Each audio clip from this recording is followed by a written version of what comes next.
Halo guys, Saga Kareba, apa kabarnya kalian semua? So welcome back to my door. Nah, door hari ini akan membawakan kasusnya Jeongin. Mungkin beberapa di antara kalian sudah tahu lah ya kasusnya Jeongin ini, karena di bulan Januari, tepatnya di tanggal 2 Januari ini benar-benar viral banget, booming banget tentang kasusnya ini. Well, sebenarnya aku sengaja tahan dulu, hold dulu untuk nggak share ke kalian semua karena aku benar-benar nunggu waktu yang pas untuk kasus ini benar-benar fix. Tapi sayangnya nggak sesuai ekspektasi. Udahlah ya. Terus beberapa hari yang lalu juga nggak tahu kenapa tiba-tiba harus operasi, ada jadwal operasi, dan hari ini kebetulan udah selesai operasinya. So nggak apa-apa, yang penting semangat. Mumpung kita ketemu ya guys. Well, sebelum aku mulai, aku juga minta maaf ke kalian semua karena nggak bisa face to face bareng di sini. Jadi aku hanya nemenin kalian, diskusi bareng kalian lewat sound ya. Nggak apa-apa ya. Oke, kita mulai aja. Kita mulai aja dari prolog. Pernah nggak sih kalian melihat hashtag viral di Twitter, atau mungkin kalian para penggemar K-pop maybe, atau drakor yang rajin banget pantau atau ngestalk akun-akun idol atau fanbase kalian dan menemukan hashtag dengan tagar I'm sorry Jeongin atau tagar sorry Jeongin. Ya, baru-baru ini, tepatnya di bulan Januari, warga Seoul, Korea Selatan dibuat gempar karena sebuah kasus yang cukup menyayat hati. Sangat-sangat sedih lihat kasus ini. Dan kasus ini sangat viral dan booming banget hingga saat ini setelah program talk show SBS menyiarkannya pada tanggal 2 Januari. Well, Jeongin ini adalah seorang bayi yang sengaja dititipkan oleh ibu kandungnya di tempat semacam panti asuhan karena ada alasan tertentu. Tapi sayangnya, tepatnya di tanggal 13 Oktober saat Jeongin berusia 16 bulan, di sebuah rumah sakit di barat daya Seoul, bayi yang diadopsi selama 271 hari oleh keluarga angkatnya dinyatakan meninggal karena diduga mendapatkan tindak kekerasan.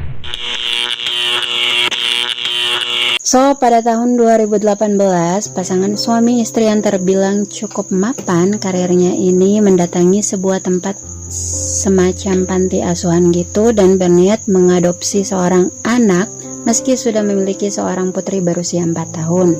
Well, sekedar informasi untuk kalian semua, sebelum pengadopsian resmi, prosesnya memang panjang dari mulai memenuhi persyaratan sampai dengan kelengkapan berkas-berkas. So, di antara banyak anak-anak di sana, akhirnya ibu angkatnya Jeongin ini match dan berjodoh dengan Jeongin, dan terpilihlah Jeongin sebagai anak angkatnya yang akan diadopsi.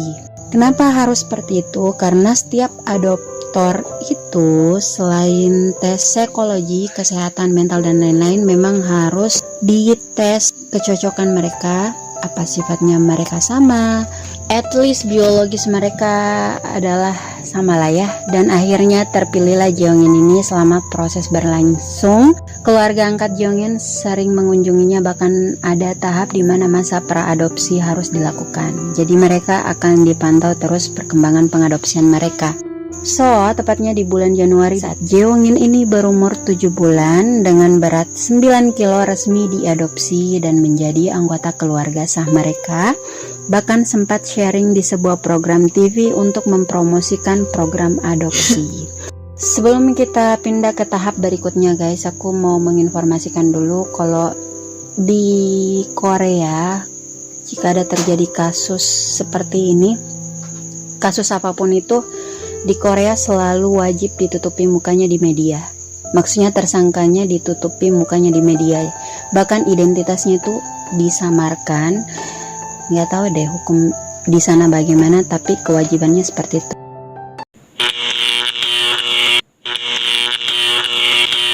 Oke, kita masuk di kronologi kejadian kasusnya Jeongin ini. Well, tepatnya 3 bulan setelah diadopsi, kira-kira pada bulan Maret saat Jeongin dititipkan di tempat penitipan anak, sang guru yang berada di penitipan anak tersebut menemukan bekas luka yang terlihat seperti telapak tangan atau kaki orang dewasa di bagian sisi wajahnya Jeongin ini. Dan di sore harinya luka itu menjadi memar, lalu memar lain muncul di pipinya setelah seminggu kemudian. Orang tua angkatnya sempat ditanya sih, tapi jawabannya tidak tahu apa yang terjadi pada anak angkatnya ini. So, setelah tanggal 25 Mei, pahanya Jeongin ini juga mulai memar yang ditanggapi oleh ibu angkatnya sebagai memar akibat pijatan ayah angkatnya. Namun saat itu memar tidak hanya ditemukan di perut Jeongin, tapi juga bagian dalam telinga. Para guru akhirnya melaporkan pelecehan dan kekerasan itu ke polisi untuk diselidiki. Namun, pada laporan pertama yang diajukan pada seorang pejabat dari Lembaga Perlindungan di Penyelidikan Internalnya, dihentikan dengan alasan tidak ada bukti. Anehnya sang guru-guru kan sudah foto semuanya tuh dan dijadikan bukti. Tapi polisi yang menyelidiki itu tidak menerima dan secara spesifik mengatakan bahwa itu bukan pelecehan anak kalau nggak ada keretakan atau luka kecil yang terbuka. Ibu angkat sempat juga meninggalkan Jeongin ini sendirian di rumah, lalu dia keluar dengan alasan untuk menerapkan pendidikan tidur Amerika. Nah, karena alasan sama lagi, tepat di bulan Juni, Jeongin lagi-lagi ditinggalkan sendirian, tapi kali ini di dalam mobil guys, dan itu berlangsung lebih dari 30 menit. Mirisnya, ibu angkatnya, anak kandungnya, dan juga ayahnya itu ditemukan lagi sedang makan di restoran saat itu, dan Jeongin ditinggalkan sendiri. Well, orang yang gak sengaja melintas, gak sengaja lewat gitu melihat Jeongin ini ada di dalam mobil sendirian, of course itu berbahaya. So akhirnya melaporkan kejadian itu pada petugas kepolisian setempat, tapi sayangnya nggak direspon lagi dengan serius, bahkan informasi itu ditolak mentah-mentah karena ibu angkatnya menyangkal. Dan bikin kesalnya nih ya, polisi baru bertindak untuk mengecek CCTV di tempat kejadian tersebut setelah sebulan kemudian. Tahu nggak hasilnya apa? Polisi meminta bukti itu sudah terhapus.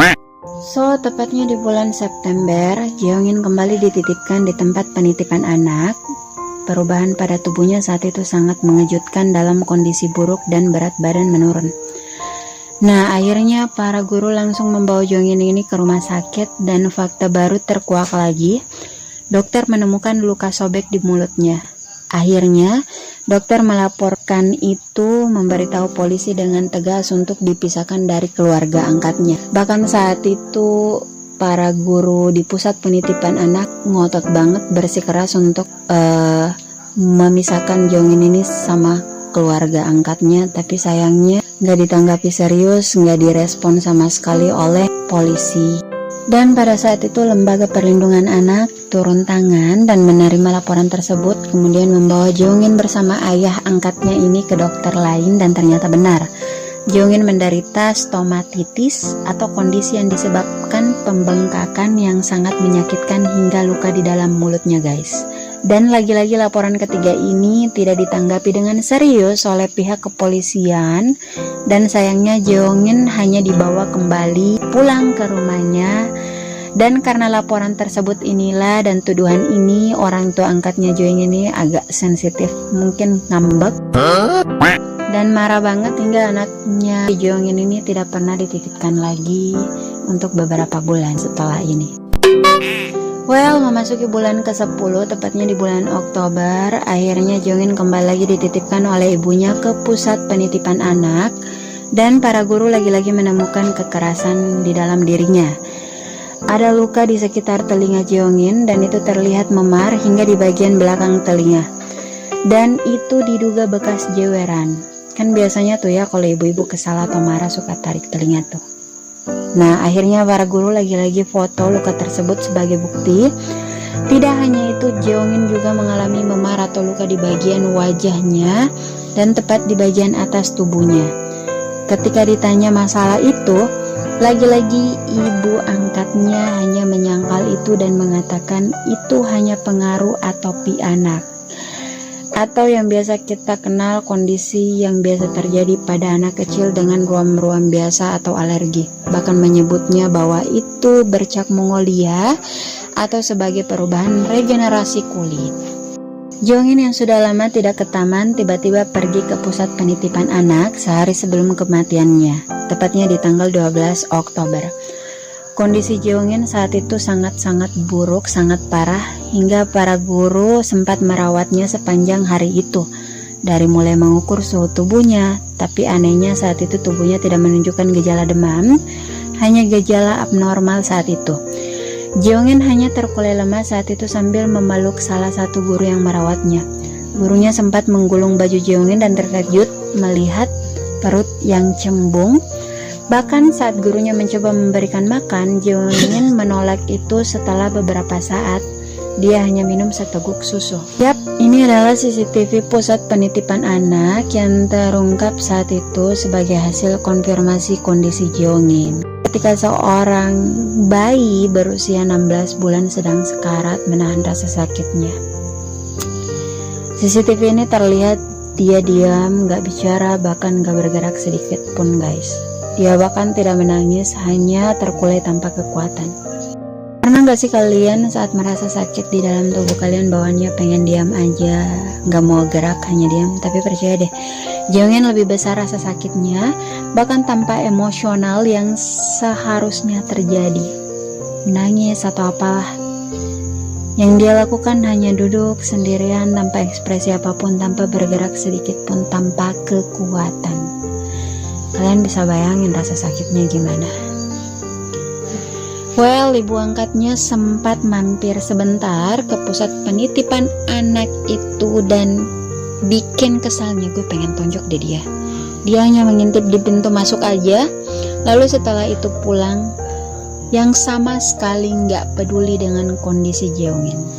Pusat penitipan anak saat itu juga sudah menjelaskan dan memperingatkan kondisi buruknya Jeongin ini, tapi hanya mengambil anaknya lalu dibawa pulang, bukannya ke rumah sakit. Keesokan harinya, tepatnya di tanggal 13 Oktober, orang tuanya mengklaim bahwa Jeongin ini sedang bermain di sofa sambil orang tua angkatnya bersiap-siap untuk dibawa Jeongin ini ke tempat penitipan anak. Dan katanya juga Jeongin ini sempat terjatuh. Nah, saat itu si ibunya itu tidak membawanya ke rumah sakit, tapi hanya memberitahu dulu suaminya kalau ini loh masih bisa menerima penitipan di tempat yang dulu Jeongin dititip. Nah, ibu angkatnya ini lalu meninggalkan Jeongin ini sendirian di rumah. Dia pergi menitipkan anak kandungnya itu ke tempat penitipan anak. Setelah itu dia kembali lagi ke rumah, kemudian membawa Jeongin ini ke rumah sakit.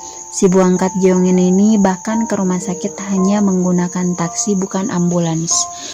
Karena kondisi Jeongin ini juga sudah sangat-sangat parah, sangat kritis. Bahkan sopir taksi itu juga mungkin cemas melihat kondisi si Jeongin ini secara langsung. Akhirnya si sopir taksi ini tanya ke ibu angkatnya Jeongin, "Hei, kenapa Anda tidak menelpon ambulans saja? Jika menelpon ambulans, pasti sudah mendapatkan tindakan penyelamatan hidup saat dalam perjalanan." Tapi respon ibu angkatnya Jeongin ini hanya seolah pura-pura nggak dengar dan santai aja, padahal ini anaknya sedang sekarat guys. Nah, sesampainya di rumah sakit, Jeongin sudah mengalami serangan jantung. Jeongin sempat siuman, pulih hanya beberapa saat dari perawatan staf medis. Tapi sayangnya kondisinya sangat-sangat mengerikan saat itu, bahkan mengejutkan para dokter di sana. Dan dokter yang saat itu menanganinya mengklaim jika bagian dalam perut Jeongin itu penuh dengan darah dan itu berasal dari ususnya yang telah rusak. Tidak hanya itu, hasil CT scan dan juga X-ray juga menunjukkan tulang-tulang di tubuh Jeongin ini sudah patah, termasuk tulang rusuk yang begitu banyak patah di area pinggul, bahkan pada tulang tengkorak. Dan yang paling menyayat hati adalah setelah diotopsi, pankreas Jeongin juga terpotong hingga ia meninggal.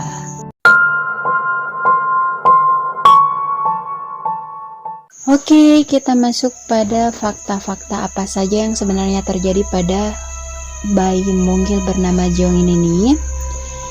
Well, sebelumnya jasad Jongin ini diotopsi dan telah diklaim bahwa penyebab kematiannya hanya karena kecerobohan atau dalam artian pembunuhan yang dilakukan secara tidak sengaja, guys. Bahkan jaksa awalnya menuntut ibu angkat Jongin yang berusia 34 tahun ini pada bulan Desember itu hanya tuduhan sebagai pelecehan anak yang lebih rendah saja. Sedangkan ayah angkat hanya diadili tuduhan pelecehan anak saja. Jadi yang lebih berat hukuman tuntutan di sini itu mengarah ke sang ibu angkat. Tapi setelah dilakukan pemeriksaan ulang oleh tim forensik, investigasi dan hasil otopsi menunjukkan fakta mengerikannya. Well, kita langsung aja masuk ke fakta pertamanya. Mengenai luka dan memar yang ditemukan gurunya, ibu angkatnya mengakui kekerasan tersebut. Dari mulai ditampar, ditendang, diinjak, hingga cubitan dan pukulan di area perutnya, bahkan di area telinga dalam dan luarnya, termasuk kekerasan yang keras hingga menyebabkan Jongin ini patah tulang. So, hasil X-ray Jongin juga terungkap bahwa beberapa patah tulang dan retakan sudah terjadi sangat lama. Dan ada juga yang sembuh hingga beberapa patah tulang yang baru terjadi. Beberapa patah tulang inilah ada yang berumur baru 2 minggu dan ada juga yang sampai 1 bulan. Selebihnya seperti yang saya katakan tadi, beberapa patah tulang sudah lama terjadi. Nah, kalian bisa lihat video ini saat Profesor Nam Kong memperlihatkan, dia mengklaim dengan tegas kalau kasusnya Jongin ini fix benar-benar pelecehan dan kekerasan anak, guys. Dan dia juga menambahkan kalau patah tulang ini nyaris mustahil gitu terjadi pada anak yang tumbuh di bawah pengawasan orang dewasa. Dan kalian bisa lihat gambar di sini. Ini adalah gambar tanda-tanda atau luka-luka yang didapatkan oleh Jongin di tubuhnya. So, kalian bisa lihat ini ada contusions yang artinya luka memar. Ada juga orbit edematous atau mata bengkak hingga berwarna hitam, bleeding of the ears atau pendarahan di telinga, bite mark atau bekas gigitan, contusion to tip of jaw, rare with fall atau memar ke ujung rahang, atau dan ini jarang terjadi jika kasusnya hanya terjatuh. Multiple fingertip confusions of chest wall atau memar di ujung jari pada dinding dada. Open handprint, cetak tangan dengan bentuk yang terbuka. Lace mark loop atau tanda lingkaran yang berbentuk menyerupai bulu mata. Contusion of nasal bridge atau memar di batang hidung. Black eye atau rarely fall cause yang bisa kalian lihat mata hitam, dan ini sangat jarang terjadi pada bayi atau balita, guys. Ada juga lip laceration atau luka di bibir. Grip mark, symmetrical with arm front and back yang artinya tanda pegang. Ini semacam itu loh, guys. Kalau kalian genggam, coba deh kalian genggam lengan atau bagian tubuh kalian. Nah, bekasnya itu tertinggal di sana. Dan cetakan atau tanda pegangan itulah terlihat sama bentuknya yang sejajar di kedua lengan depan dan belakangnya Jongin. Ada juga contusions of abdominal wall may be present atau diduga ada kontusio di dinding perutnya Jongin. Nah, bagi kalian yang nggak tahu kontusio itu apa, kontusio ini disebabkan oleh trauma benda tumpul pada kulit yang mengakibatkan kerusakan jaringan. Nah, makanya biasanya terlihat memar karena luka ini biasanya tidak berdarah yang dibuat benda tajam memasuki kulit dan itu tidak berdarah banyak. Oh gosh. Ada juga belt mark. Oh, astaga.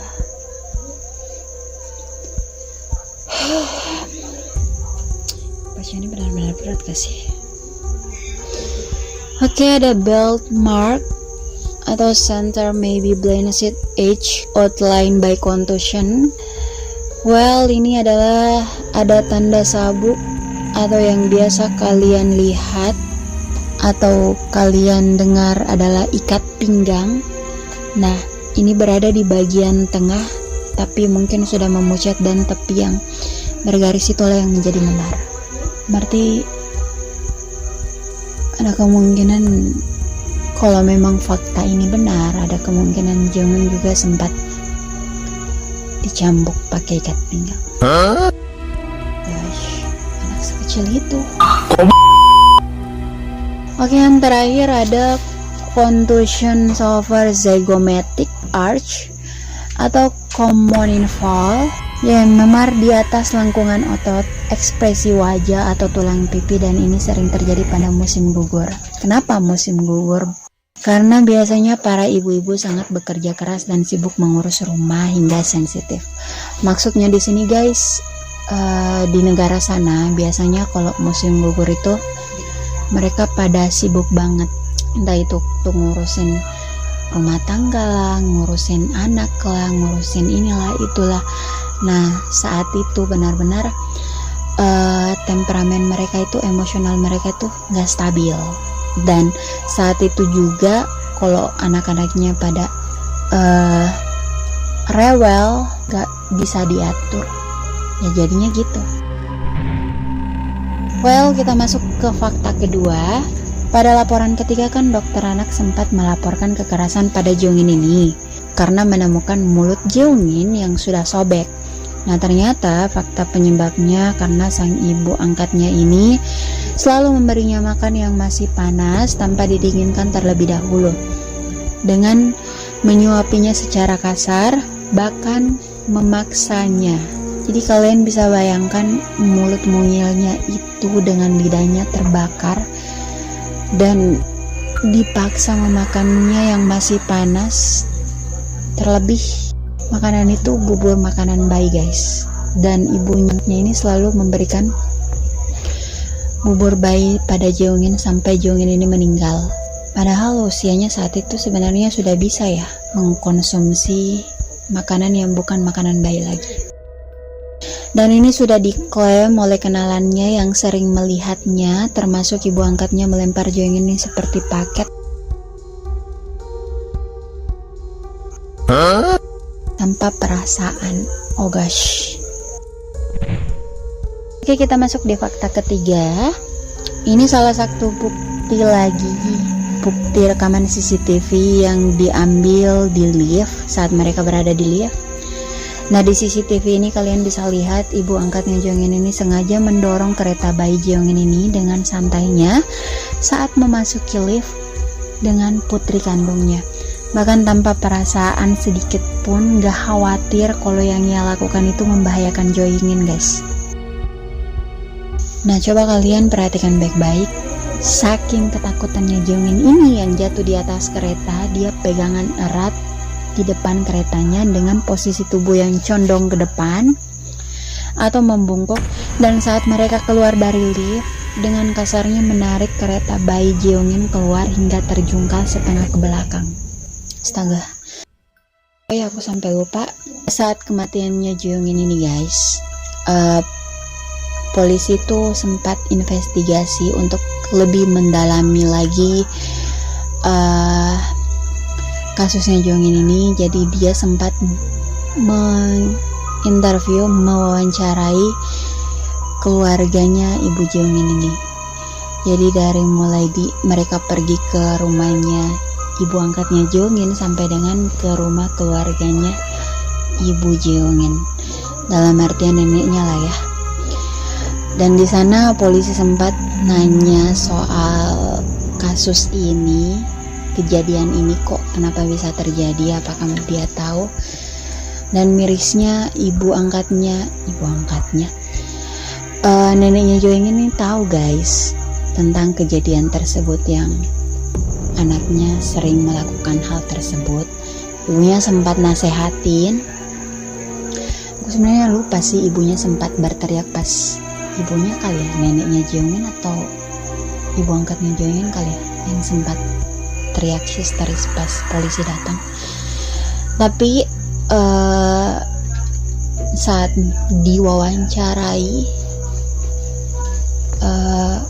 neneknya Jeongin ini sempat membela anaknya, memberikan keterangan kalau si anaknya ini sebenarnya sakit, punya penyakit mental gitu, makanya emosinya nggak normal. Tapi begitu hasil investigasi wawancara ini diberitahukan pada pihak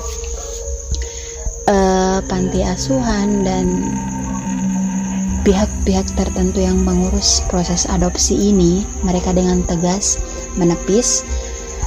Karena seperti yang aku bilang tadi juga, aku sempat membahasnya di awal, proses adopsi memang benar-benar sangat-sangat ketat, bahkan sampai melakukan tes psikologis, sifat-sifatnya, biologisnya gimana, seperti itu. Jadi mustahil gitu kalau ini karena kondisi kesehatan mentalnya si anaknya ini gitu. Oke, lanjut lagi. Kita masuk di fakta keempat. Tetangganya juga bersaksi kalau ada yang mendengar si ibu angkatnya Jeongin ini suka berteriak keras seperti orang gila selama 3 jam pada siang hari, dan itu berlangsung selama seminggu sebelum kematian Jeongin, guys. Bahkan tidak hanya teriakan yang terdengar, suara seperti melempar sesuatu barang, maybe, karena itu kenceng banget. Dan itu terjadi pada hari kerja saat sang ibu angkatnya Jeongin dan si Jeongin ini berada di rumah. Mungkin gak sih kalau suara yang terdengar melempar sesuatu gitu kayak barang, mungkin gak sih itu yang dilempar Jeongin? Mana menurut kalian? Komen di bawah. Oke, kita lanjut masuk di fakta kelima. Sehari sebelum kematiannya Jeongin pada tanggal 12 Oktober 2020, Jeongin kan sempat dibawa ke pusat penitipan anak yang sering didatanginya. Nah, pada hari itu sepanjang hari Jeongin ini minta terus dipeluk, guys. Nempel terus pada guru-guru penitipan anak di sana. Kalian bisa melihat rekaman video CCTV yang sengaja diambil di pusat penitipan anak tersebut, dan aku sengaja cantumin di sini. Kalian bisa lihat sendiri, Jeongin bahkan menolak makan saat itu dan hampir tidak menerima susu. Tubuhnya hanya terdiam lemah, nggak ada kekuatan sama sekali, lemas gitu. Bahkan menunjukkan sesak napas. Dan para guru sempat berasumsi kalau mungkin saja Jeongin ini demam, tapi suhu tubuhnya normal, nggak ngerespon apapun. Bahkan ini dilakukan berkali-kali untuk mengukur suhu tubuhnya, tapi lagi-lagi hasil yang sama, tidak menunjukkan gejala demam. Well, Dr. Ali juga mengatakan jika terjadi peradangan parah pada anak-anak, suhu tubuh memang tidak akan naik. Bahkan jika gejala demam pun terjadi, tidak bisa dikenali meski dilakukan pengukuran suhu berkali-kali. Dr. Pyojin, sang dokter anak, juga menjelaskan kalau Jeongin ini dalam keadaan apatis, guys. Itu didiagnosa secara medis ya. Apatis itu kondisi di mana tidak memiliki emosi. Kalau anak-anak seusianya kan aktif, gak diam. Nah, perilaku yang ditunjukkan Jeongin ini yang disebut lelah secara mental. So, kita masuk di fakta ke-6. Beberapa organ yang terluka menunjukkan tanda-tanda fibrosis. Fibrosis ini juga adalah proses pembentukan jaringan fibrin, atau yang biasa kita kenal adalah serat-serat benang dari protein yang tidak larut. Singkatnya, karena proses inilah yang membuat fungsi-fungsi organ yang terkena menjadi tidak normal berfungsi, hingga bahkan menyebabkan sesak nafas, guys. Nah, karena ini juga alasan yang menyebabkan Jeongin ini sesak nafas. So, sudah lebih dari seminggu dan guncangan besar di perutnya telah dibiarkan cukup lama. Selain itu, diduga juga ada guncangan sebelum hari kematian dan pada hari yang sama hingga menyebabkan kematian. Well, kita masuk di fakta ke-7. Nah, aku kembali lagi ke rekaman CCTV pusat penitipan anak karena semuanya ternyata terhubung satu sama lain, guys.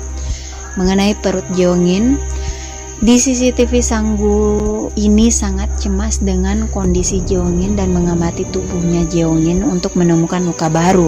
Yap, mungkin saja masih ada mengingat kejadian-kejadian kemarin beberapa waktu yang lalu. So, ternyata sang guru ini menemukan perut Jeongin yang tidak normal, terlihat cembung. Sebelumnya, para guru di pusat penitipan anak ini belakangan menyarankan ayah angkat Jeongin ini untuk lebih prihatin tentang masalah Jeongin ini, meski ayah angkatnya tetap menepis kondisi Jeongin. Fakta ke-8. Profesor Pai Ko-su dari Fakultas Kesehatan Anak di Rumah Sakit Universitas Ajo saat mengamati CT scan hasil dari pemeriksaan Jeongin mengatakan kemungkinan besar pada saat ini ia sudah mendapatkan udara bebas dalam rongga peritoneal. Nah, buat kalian yang nggak tahu apa itu rongga peritoneal, rongga ini berisi cairan serus yang dapat bergerak di dalam perut, guys. Nah, gerakan inilah yang terjadi berasal dari saluran pencernaan kita, dan inilah juga yang terhubung satu sama lain, saling support ke organ-organ di dalam perut lainnya. So, bisa kalian bayangkan kalau ini rusak bahkan sampai bocor, benar-benar menimbulkan rasa sakit-sakit yang teramat. Dan seperti yang Prof. Aikisu di video ini menjelaskan saat diwawancarai di SBS saat itu, kondisi Jeongin memang sangat parah saat itu. Kalian bisa lihat di video yang saya sengaja lingkari. Ini adalah gas dari ususnya Jeongin yang telah mengisi rongga perutnya, guys. Dan ususnya ini telah pecah dan bocor. Nah, karena udara yang berasal dari kebocoran inilah yang menimbulkan rasa sakit yang sangat-sangat teramat. Jeongin mungkin tidak bisa menjelaskan tentang dirinya, tapi dia pasti sangat-sangat menderita saat itu. Saking menyakitkannya, bahkan dokter menjamin orang dewasa pun tidak tahan dengan rasa sakit itu. CCTV pusat penitipan anak sehari sebelum kematian Jeongin. Anak ini bahkan tidak terlihat menangis atau menunjukkan sedang merasakan sakit. Dia hanya duduk sendirian, terdiam, tanpa mengatakan apapun, tanpa kekuatan apapun. Dokter lain juga menjelaskan alasan mengapa Jeongin ini tidak menangis, karena secara medis itu disebabkan keadaan emosional atau biasa disebut keadaan tidak peka yang muncul ketika kekurangan emosi parah. Dan ini adalah gejala-gejala yang terlihat pada anak-anak yang selalu mendapat pelecehan dan kekerasan. Itulah mengapa Jeongin ini hanya ekspresinya datar dan tidak menunjukkan gejala emosional apapun. Kita masuk di fakta ke-10. Profesor Nam Ko-in juga menjelaskan hasil CT scan milik Jeongin. Kalian bisa melihat video yang kucantumkan ini juga. Nah, ini semua daerah berwarna abu-abu ini adalah darah dari usus besarnya yang telah pecah dan tidak satupun yang utuh atau selamat. Jadi benar-benar perutnya Jeongin ini secara keseluruhan telah dipenuhi darah, guys. Profesor Namkong juga menjelaskan ketika organ telah pecah maka akan menimbulkan darah dan infeksi yang mengisi perut hingga si perut ini mulai membusuk dan cembung. Dan penyebabnya itulah yang menimbulkan rasa sakit teramat. Profesor Namkong juga mengatakan bahwa seandainya Jeongin ini dibawa ke rumah sakit dan ditangani segera, ada kemungkinan memiliki kesempatan untuk hidup. Oh gosh. Selain itu, Jeongin juga didiagnosa menderita pankreas yang terbelah menjadi dua, bahkan pecah, dan kerusakan di perutnya inilah yang berasal dari penyebab kekuatan eksternal yang diberikan langsung ke Jeongin.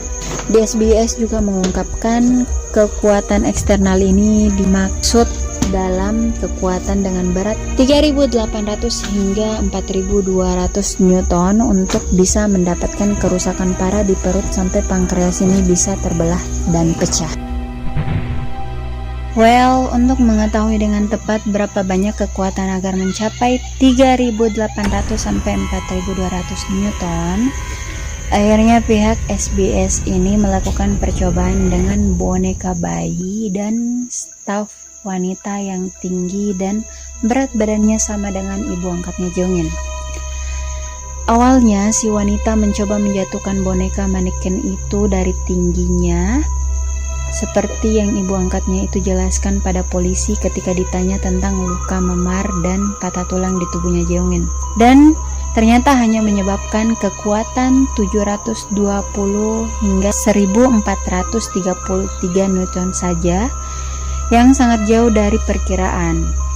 So, tidak didapatkan hasilnya, akhirnya eksperimen kembali dilanjutkan dengan bantuan beberapa atlet profesional seperti pemain taekwondo yang menghasilkan 2713 Newton hanya dengan menendang boneka manekin di perutnya. Lalu dicoba lagi dengan seorang petinju yang menghasilkan 4387 Newton yang memberikan sebuah pukulan berat dan telak sebuah boneka yang ditempelkan ke tembok, dan ternyata lebih tinggi dari perkiraan, guys. Well, seorang profesor teknik yang mengawasi eksperimen itu mengatakan angkanya menjadi tinggi saat itu karena bonekanya menempel di dinding hingga menyerap 100% kekuatan dari luar. So, ada kemungkinan juga Joengin ini ditempatkan atau diposisikan tertentu selama disiksa.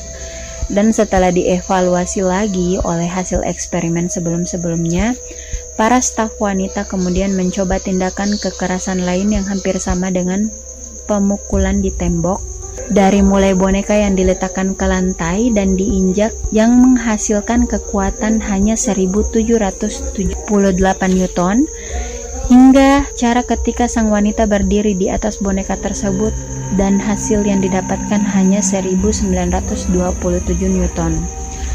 Dan ternyata ketika eksperimen terakhir diterapkan dengan cara si wanita melompat dari sofa dan mendarat menginjak boneka itu, angka yang diperkirakan mencapai 3869 Newton. So, eksperimen terakhir itu menyimpulkan bahwa pengakuan sang ibu angkat mengenai menjatuhkan Joengin tidak mungkin benar. Dan eksperimen ini juga menunjukkan bahwa orang dewasa yang melompat dari sofa dan mendarat di perut bayi inilah yang menyebabkan pankreasnya terbelah atau pecah. Well, setelah evaluasi eksperimen, hasil otopsi dan autopsi lanjutan, Joengin meninggal karena pankreas yang terbelah dan hancur akibat sang ibu yang meloncat dari sofa kemudian mendarat di perut Joengin. Tidak hanya itu, mesenterium atau biasa kita kenal organ yang menempel usus ke dinding perutnya menjadi sobek. Oh gosh.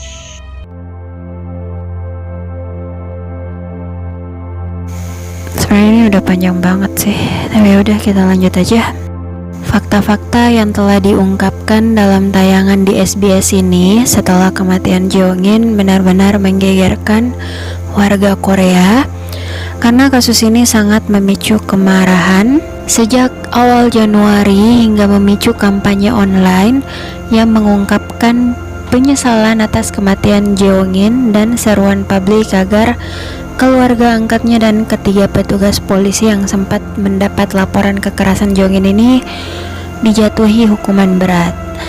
Jadi mereka bikin petisi gitu guys, semacam petisi online yang menggerakkan semua orang di Korea untuk mendapatkan tanda tangan dukungan suara agar si tersangka ini mendapat hukuman berat gitu.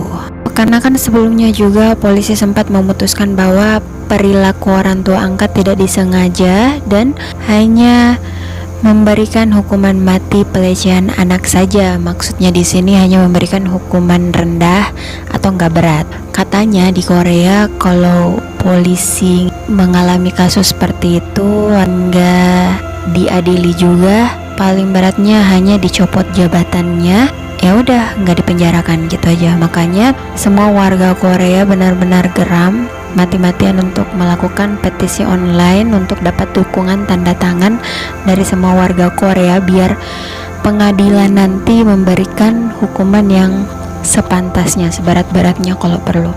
Well, lanjut lagi. Makanya pas orang-orang dengar kabar ini, mereka mulai bergerak meminta pertanggungjawaban, guys. Nah, ketiga petugas polisi yang kumaksud tadi juga adalah petugas yang sejak awal menangani laporan kasus Joengin ini, tapi tidak serius menanggapi atau bisa dibilang lalai dari tugasnya mereka. Kalian masih ingat kan yang laporan soal Joengin ditemukan memar dan luka, ditemukan di dalam mobil sendirian dan lain-lainnya? Karena respon lalai mereka itulah akhirnya mereka juga ditangkap saat semuanya sudah terungkap. Well, sebenarnya dalam prosedur orang tua dan petugaslah yang harus menghubungi duluan tentang kondisi si anak ini. Tapi ketika petugas kepolisian itu tidak pernah datang berkunjung untuk melihat kondisi Jeongin setelah laporan-laporan tersebut, setidaknya untuk mengecek lah ya. Tapi ini benar-benar enggak mereka lakukan. Mungkin karena kedua orang tua angkat Jeongin ini terkenal aktivis dan juga pernah membicarakan di publik, bahkan sempat tayang di TV tentang support dan niatnya tentang adoption itu, mengadopsi anak. Jadi semacam dia memberikan motivasi atau inspirasi untuk dunia atau khususnya di Korea. Kalau ini loh, kalau ngadopsi itu gak semuanya hanya dari kalangan kelas atas. Maksudnya gak semuanya hanya dari kalangan selebriti yang pejabat-pejabat tinggi, tapi bisa juga dari kalangan masyarakat seperti mereka. So, ya mungkin karena ini juga logikanya mereka pikir it's impossible saat beberapa dari warga kita atau warga Korea yang sempat melaporkan kejadian tersebut dan petugasnya nggak terlalu menanggapi. But who knows? Well, kedua orang tua angkatnya Jeongin ini juga sayangnya baru menghubungi pihak agensi hanya pada saat hari kematian Jeongin. Dan lebih gilanya lagi, bukannya masih sedang berduka, berkabung atau sedih lah ya kalau lagi kehilangan gitu, karena masih dalam suasana kehilangan anak, masih beberapa hari setelah peninggalannya Jeongin. So, kedua orang tua angkatnya Jeongin ini malah sempat-sempatnya ketemu dengan tim produksi setelah 5 hari kematiannya Jeongin, hanya untuk menjelaskan bahwa seolah-olah ini bukan salahnya loh.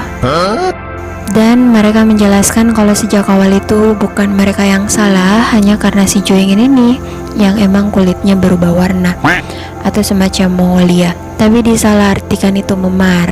Terus dia juga bilang patah tulang di selangkanya tuh Jeongin karena terluka saat dia di pusat penitipan anak. Padahal kita tahu banget faktanya. Oh ya, dia juga sempat mengeluh dan seolah menyalahkan Jeongin gitu.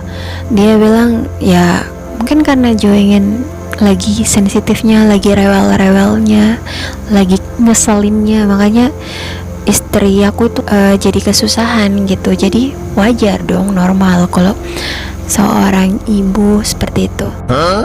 Ya tapi nggak segitunya juga, Bambang. Masa emosi dikit-dikit mukul, aduh. Oke, lanjut. Korean Pediatric Society mengatakan dalam sebuah surat kepada penuntut bahwa tuduhan pembunuhan harus diajukan terhadap orang tua angkatnya ini, menunjuk ke pankreas anak yang pecah sebagai indikasi cedera yang disengaja sebagai lawan dan jatuh tidak disengaja seperti telah diklaim oleh ibu angkatnya. Nah, selama penyelidikan, ibu angkatnya ini dilaporkan mengakui kalau sebenarnya dia itu nggak membunuh anaknya, nggak sengaja, hanya benar-benar nggak sengaja menjatuhkan si Jeongin ini, dan akhirnya menabrak kursi saat dia terjatuh. Setelah dievaluasi lebih lanjut lagi, diinvestigasi hasil dari kasus ini, akhirnya pengadilan penegasan utamanya itu kalau terdakwa ini menginjak korban dengan kekuatan yang kuat. Padahal dia tahu korban bisa mati karena dipukul dengan kekuatan yang kuat setelah terus-menerus dianiaya. So, hingga pihak pengadilan memutuskan untuk menjadikan dugaan pembunuhan sebagai tuduhan utama berdasarkan hasil diskusi dengan pemeriksa forensik, dan dengan itu mengirim hasil otopsi dan mendapat dari pemeriksaan medis yang bertanggung jawab.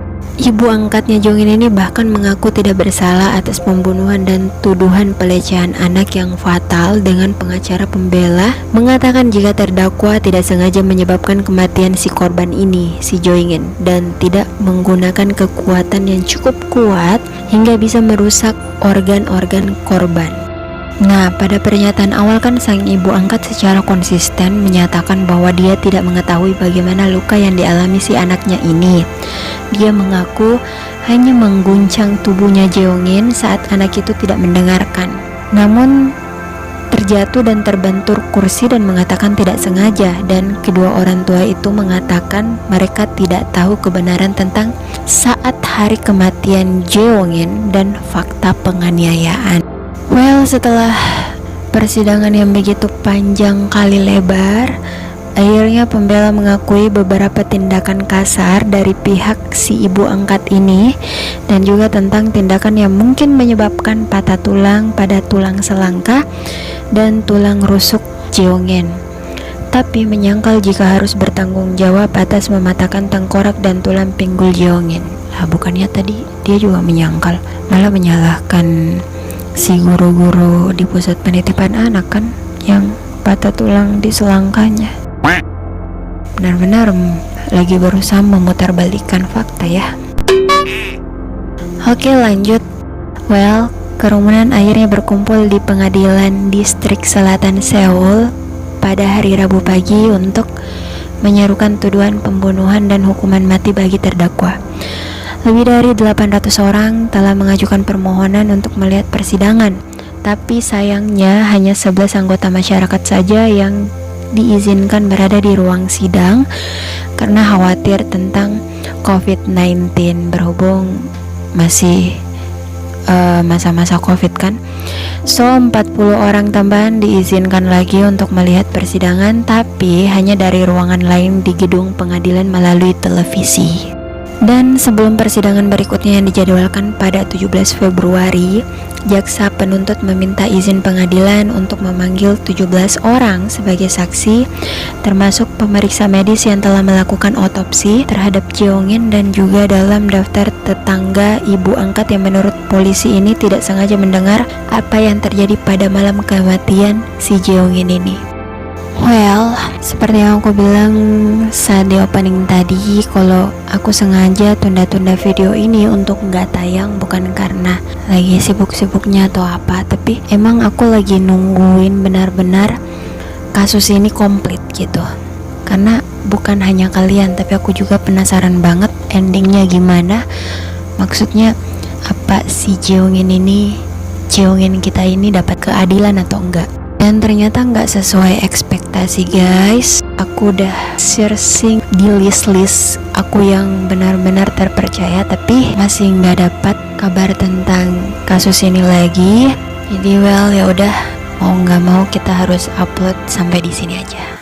So terima kasih yang udah dengarkan dari awal hingga akhir. Aku tahu ini kepanjangan sih, mungkin kalian juga bosan, tapi semoga kalian nggak bosan untuk mampir di channelku terus ya. So jangan lupa subscribe juga untuk support channelku ini, please. Semoga bisa nyampe 1 juta subscriber. Dan makasih juga yang udah like, yang belum tolong like-nya, karena subscribe dan like gratis untuk kalian semua. Dan semoga kalian semua sehat-sehat di sana, sehat walafiat. Apapun yang kalian lakukan tetap semangat dan tetap ceria. Stay be careful there. Thanks to watching my video. See you next time.